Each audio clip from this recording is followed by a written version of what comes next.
E aí, queridos e prezados estudantes, tudo jóia? Espero que sim. Hoje a gente começa a falar sobre absolutismo em inglês. Se você dá uma olhadinha no título, vocês vão perceber que não é só isso. Dentro do absolutismo em inglês, nós tivemos duas grandes revoluções. As chamadas revoluções liberais inglesas do século XVII. Não vai confundir com as revoluções do século XVIII. Iluminismo, Revolução Industrial, Revolução Francesa, independência dos Estados Unidos, que foram também revoluções de caráter liberal, ou seja, defendiam ideias de liberdade política, econômica, de expressão, enfim. Aqui nós estamos falando das sementes do liberalismo que vai, de fato, florescer no século XVIII, o famoso século das luzes. Aqui nós falaremos de duas revoluções.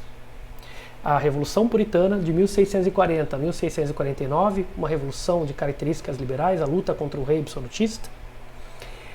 E a famosa Revolução Gloriosa de 1689, também uma luta contra o autoritarismo real na Inglaterra. Duas revoluções que falam em liberdade. Por isso, estamos falando de revoluções liberais do século XVII. São revoluções inglesas. Cuidado com isso. Bom, o absolutismo em inglês é de fato e não de direito. O que significa? Que diferentemente da França, onde o rei de fato, na prática, mandava, exercia um poder autoritário, e, ao mesmo tempo, as regras, as leis, os costumes e as tradições diziam que ele mandava, na Inglaterra o poder é de fato, ou seja, veremos que os reis terão na prática esse autoritarismo, esse poder absoluto, mas eles não tinham o direito de exercer esse poder absoluto. Ah, mas eu não estou entendendo. É que na Inglaterra, desde 1215, quando lá da famosa Carta Magna e a criação do Grande Conselho, e mais tarde do parlamentarismo, o rei tem os seus poderes limitados. O parlamento governa junto com o rei. Ele limita a sua autoridade. E nesse sentido, as regras, as leis da Inglaterra dizem que o rei não é absoluto. Deu para entender? Então aqui, de fato e não de direito. Na França, de direito e de fato e de direito. Bom, o absolutismo, moçada, na Inglaterra começa na dinastia Tudor. Dinastia é família. Então, esta é a dinastia do início do absolutismo. Exatamente. E veremos auge do absolutismo no governo de uma rainha fantástica chamada Elizabeth ou Isabel. A família de Tudor, ou família Tudor, é a família que queria Tudor para si, todos os poderes em suas mãos. É lógico que é uma brincadeira, né? Mas assim você não esquece. Poder, todo o poder, Tudor para si. Começa em 1485 e termina em 1603 com a morte da rainha Elizabeth. Essa dinastia, queridos, é uma dinastia que, por assim dizer, teve uma certa harmonia no trato com o parlamento, na relação com o parlamento. É claro que tivemos alguns momentos de crise, alguns momentos de tensão, mas esses momentos não foram suficientes para destruir, acabar com esta harmonia, esse bom relacionamento entre o rei, os reis e o parlamento. E nesta relação, de certa maneira, harmoniosa, na maior parte do tempo, se construiu um absolutismo, porque o rei falava X, o parlamento falava X, quer dizer, havia uma espécie de comunhão de interesses, e assim o rei poderia governar com o parlamento e assim de fato exercer um grande poder, de fato, na Inglaterra. Isso é muito bacana. Durante a dinastia Tudor na Inglaterra, 5 governantes estiveram no poder. 3 do sexo masculino, o Henrique VII, o Henrique VIII, o Eduardo VI, e os últimos 2 governantes do sexo feminino, ou seja, 2 mulheres. Olha que legal, a Maria, ou Mary, e a Elizabeth, ou Isabel, tanto faz. O Henrique VII é um cara que você já conhece, é o cara que vai fundar a dinastia Tudor, Ah, professor, o cara fundou a dinastia Tudor. Bom, isso tem a sua relevância, porque ele fechou a Guerra das Duas Rosas. Eu não sei se vocês se recordam da Guerra das Duas Rosas. A Guerra das Duas Rosas foi aquela guerra civil, né, que durou 30 anos na Inglaterra e que envolveu especialmente a nobreza. Aí você fala, professor, a nobreza? Professor, é nobreza? Exatamente. Ele acabou com essa guerra que devastou, arrasou a Inglaterra. Então, portanto, ele é conhecido como o pacificador da Inglaterra, o cara que pacificou, né, a Inglaterra por conta do fim desse conflito. Ele, que era da dinastia Lancaster, se casou com a chamada Isabel de York, assim selando o fim do conflito. Como a Guerra dos 30 anos foi uma guerra que envolveu principalmente a nobreza, nós podemos aqui dizer de maneira bem tranquila que a nobreza ela se enfraqueceu durante esse conflito. E nesse sentido, como ela compunha em grande medida o parlamento, podemos dizer que o parlamento também se enfraquece, e assim possibilitando uma maior influência, uma maior autoridade da figura do rei. Queridos, é isso. Você deve saber que o sucessor do Henrique VII é o famigerado Henrique VIII. E o Henrique VIII você conhece, né, porque você já teve reforma protestante. E você se lembra da reforma protestante que o Henrique VIII se destaca. Ele era rei da Inglaterra, sim, e foi através do ato de supremacia de 1534 que ele rompe com a Igreja Católica, fundando a Igreja Anglicana. Você se recorda? Sim, a Igreja Anglicana. Igreja esta que passou a ser conduzida, liderada e chefiada pelo próprio rei, não mais pelo Papa, como é a Igreja Católica, né, até hoje. Assim, este rei ele acumulou dois poderes, o poder político e o poder religioso. Sendo agora o dono do poder político e também do religioso, lógico, com o parlamento aprovou inclusive o ato de supremacia, né, de certa maneira comprovando aquilo que nós falamos, né, que nós trabalhamos, a ideia de uma relação boa e saudável entre o parlamento e o rei. Esse cara então pode ser considerado o primeiro grande rei absolutista da Inglaterra. Ele tem dois poderes, isso aumenta o seu poder, a sua influência, a autoridade, né, na Inglaterra, tornando esse sujeito primeiro, né, rei absolutista. Você lembra que ele queria ter um filho varão, né? Ele queria ter um filho do sexo masculino, queria ter um homem como herdeiro. Ele dizia que só um homem poderia, de fato, governar a Inglaterra com eficiência. Afinal, os homens foram feitos para, né, a política, para, né, a economia, e as mulheres para a casa e para o lar.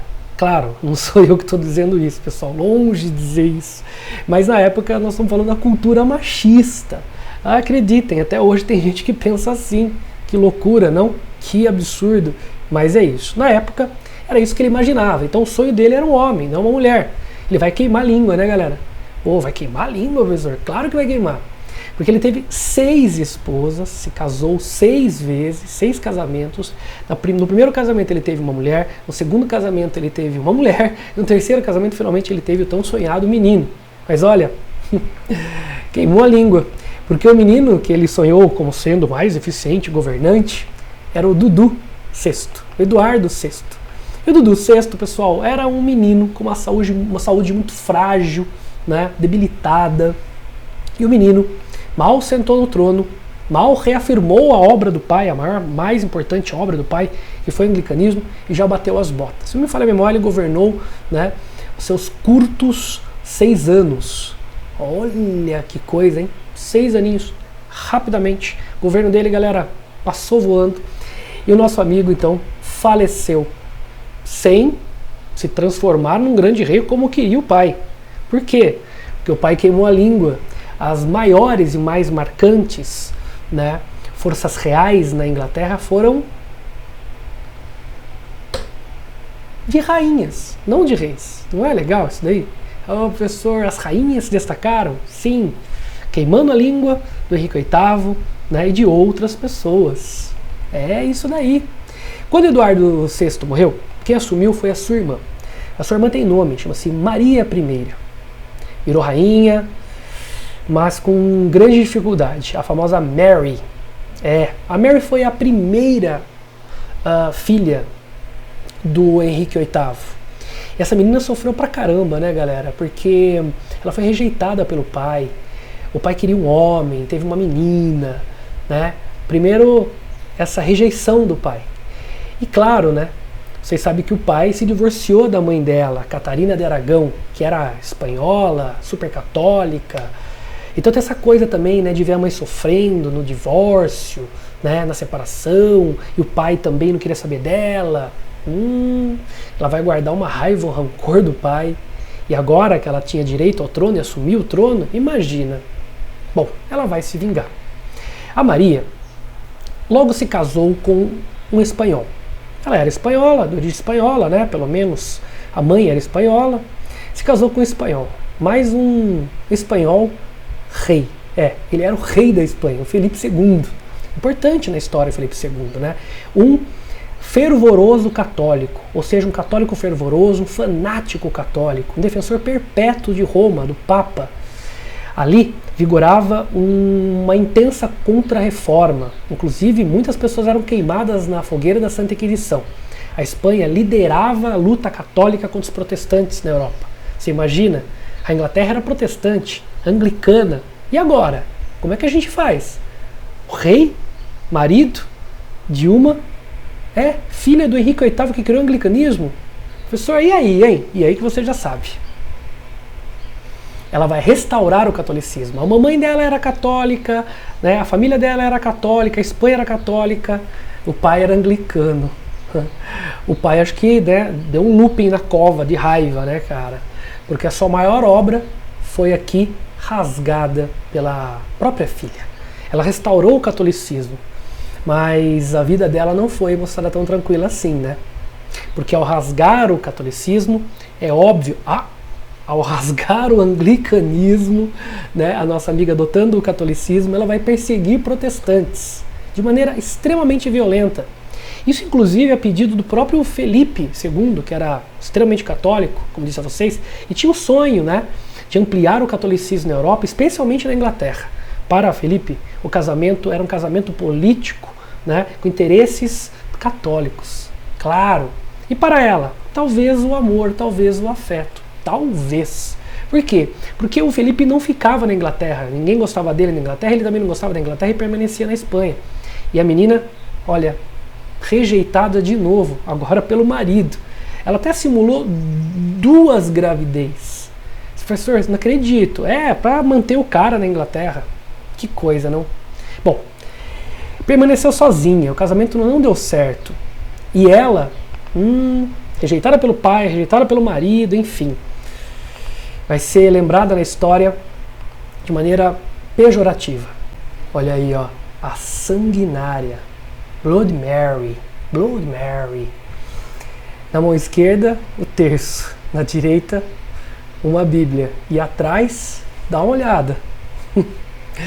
É isso, pessoas em chamas. Imagina, cara, o que ela fez na Inglaterra e como ela foi lembrada como uma rainha sanguinária, matou muita gente. Alguns dizem que ela na verdade aplicou a Santa Inquisição, né, a pedido e sob pressão ainda do próprio marido na Inglaterra. Perseguiu muitos protestantes, matou muitos protestantes e de maneira, né, absolutamente cruel, violenta, tá? Como vocês estão vendo aí, com a queima dos seus corpos. Terrível, hein? Bom, tá aí. Perseguiu violentamente anglicanos, ela perseguiu também especialmente puritanos. A gente não pode esquecer que puritano é calvinista na Inglaterra, né? O calvinismo nasceu na Suíça, mas as suas ideias se espalharam por toda a Europa, chegou na França, chegou até mesmo na própria Inglaterra.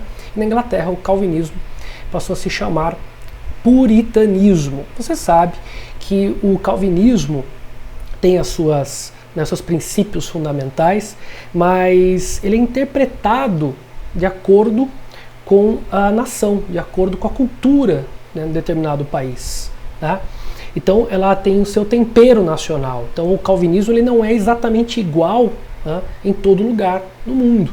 Isso é importante, né? A burguesia interpretou o calvinismo com aquela coisa do sinal divino, que é o sucesso econômico, enfim. Mas isso não é a única abordagem do calvinismo, que fique claro para vocês. Aqui é o puritano. O puritano foi perseguido, assim como os anglicanos, e muitos foram mortos, terrivelmente. O governo da nossa amiga Maria foi um governo também muito complicado na questão econômica. Nós tivemos péssimas colheitas que acabou aumentando o preço dos alimentos e aí fome, miséria, né? E ela foi culpada, né? Ela, antes de morrer, tentou encaminhar a sua irmã para o catolicismo, de modo que ela continuasse, né, essa luta contra o protestantismo. A gente vai ver o que vai acontecer. E a gente, então, ilustra o governo da Maria com um videozinho.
Eu adorava esse programa. Pena que acabou.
Bem bacana, né? Bom, quando ela bateu as botas, quem assumiu foi a sua irmã. Sua irmã por parte de pai, né? Do terceiro casamento do Henrique VIII. A famosa Elizabeth. A primeira, né? Porque a segunda tá viva até hoje. Tá durando, hein?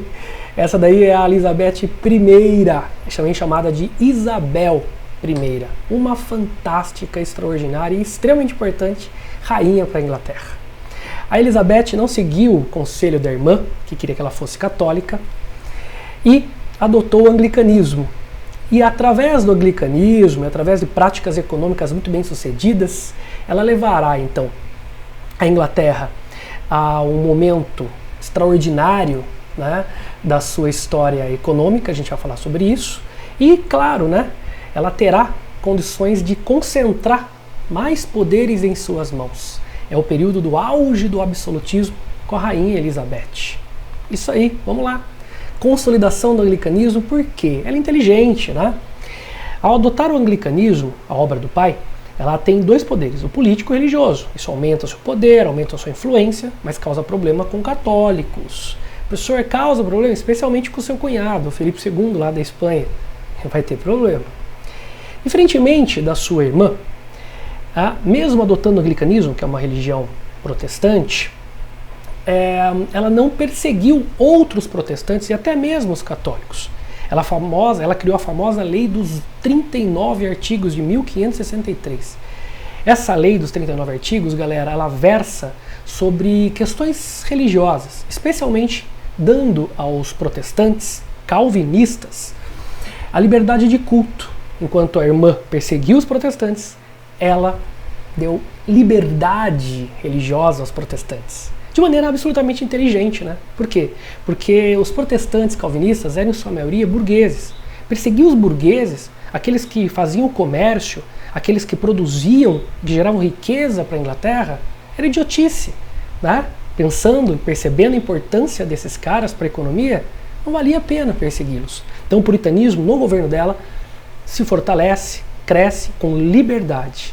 Liberdade esta que foi importante para os puritanos, para a moçada, portanto, os burgueses, e que favoreceu muito a economia inglesa. Liberdade religiosa. Não se esqueça, nós estamos falando de absolutismo. Queridos, está aqui. O mercantilismo. Foi a Rainha Elizabeth que adotou as práticas mercantilistas, que você bem conhece, né? Com aqueles princípios bem famosos, né?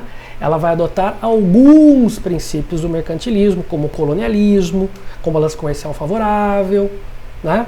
Lógico, o mercantilismo é a política econômica adotada pelos estados absolutistas. E ela, como sendo uma rainha absolutista, vai intervir na economia, regular a economia, conduzir a economia do jeito que ela acha melhor. O mercantilismo inglês teve uma grande característica que você já sabe. Foi o mercantilismo inicialmente comercial e depois será misto, também industrial. Ela levará a Inglaterra a se transformar numa grande potência comercial marítima. E é isso mesmo, porque, segundo ela, pelo fato da Inglaterra ser um país insular, uma ilha, a vocação era o comércio, sim, marítimo, não terrestre. Bom, é por isso que ela foi a primeira grande rainha, o primeiro grande governante inglês a investir nesta vocação inglesa, o mar. Ela investe numa frota marítima, tanto comercial quanto também militar. Ou seja, uma marinha comercial, mercante e uma marinha de guerra. Por quê, né? Porque se ela está disposta a ganhar os mares, especialmente comércio marítimo, ela sabe que enfrentará grandes inimigos, grandes potências comerciais, como por exemplo a própria Espanha, do seu cunhado Felipe II. Então é melhor se preparar com uma marinha de guerra. Muito jovem, inexperiente, essa marinha ainda vai causar, moçada, problema ao Felipe II. Ela também se dedica ao incentivo à produção de tecido, através dos cercamentos. Vocês se lembram disso? Cercamentos, lá da Idade Média, aquela política desenvolvida por alguns nobres de criação de ovelhas para produzir lã e, com certeza, como resultado do trabalho da lã, o tecido, que vai ser uma atividade extremamente importante para a economia inglesa. Mais tarde, a Inglaterra vai vivenciar a revolução industrial, especialmente nessa área têxtil. Bom, assim, a Inglaterra tinha um produto muito consumido no mundo. Faltava ter acesso aos mares, ter acesso, moçada, aos mercados consumidores. Por isso a marinha é tão importante. Para ganhar cada vez mais espaço no comércio marítimo, e claro, né, para também conquistar recursos, para continuar investindo na expansão do comércio e prejudicar também o seu grande concorrente, que era a Espanha, na época a maior, né, marinha do mundo, e maior, evidentemente, a maior economia comercial marítima do mundo. Adivinha? Ela se associou a piratas, assinou acordo com piratas, acordos com os piratas. Aí nós estamos falando da Carta do Corso.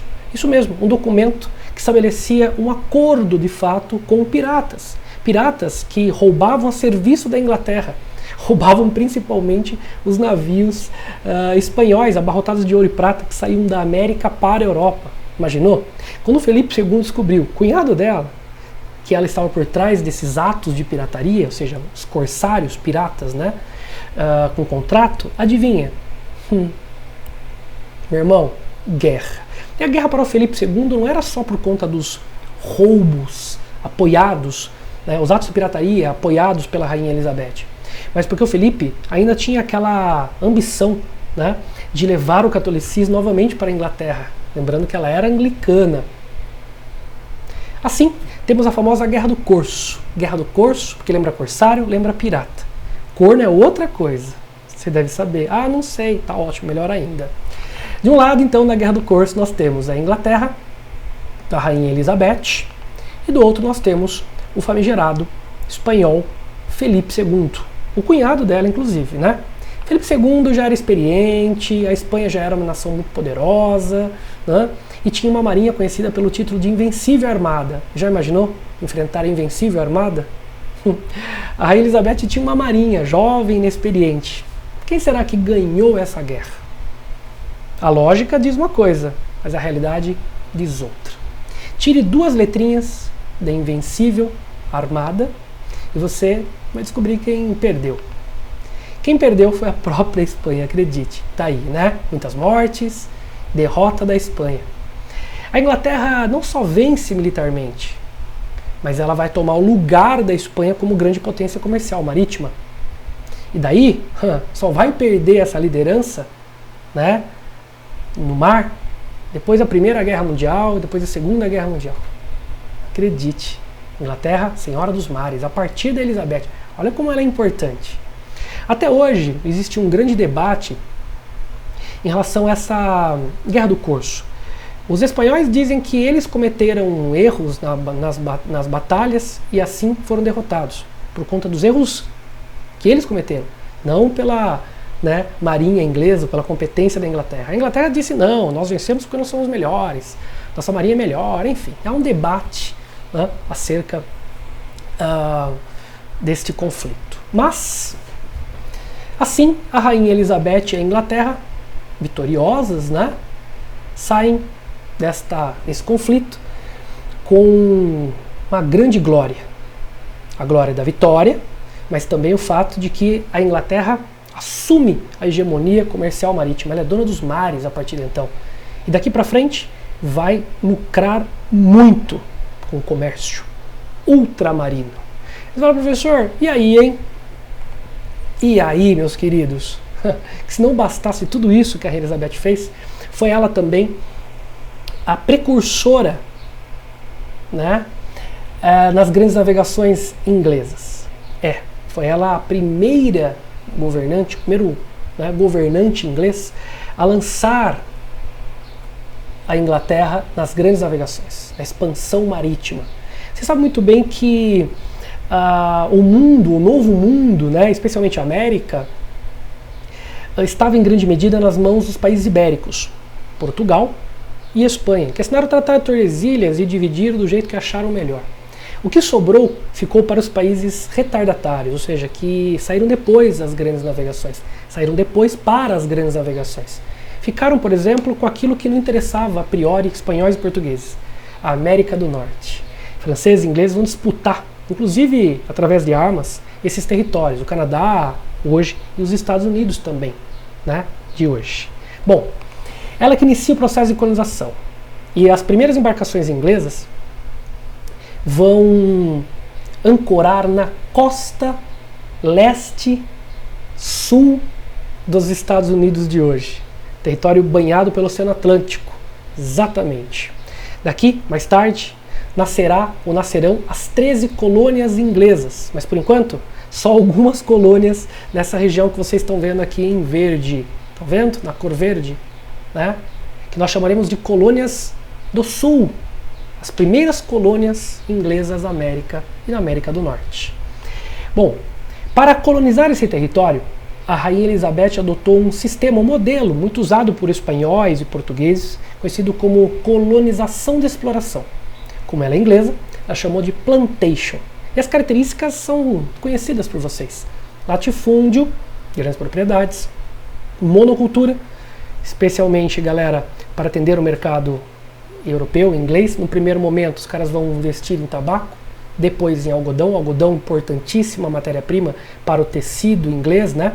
E que vai aos poucos substituindo, né, a lã com matéria-prima importante para a manufatura de tecido, né? E a mão de obra escrava, queridos, africana, isso é muito importante, como aconteceu na América, especialmente portuguesa, e também aconteceu em menor escala na América espanhola.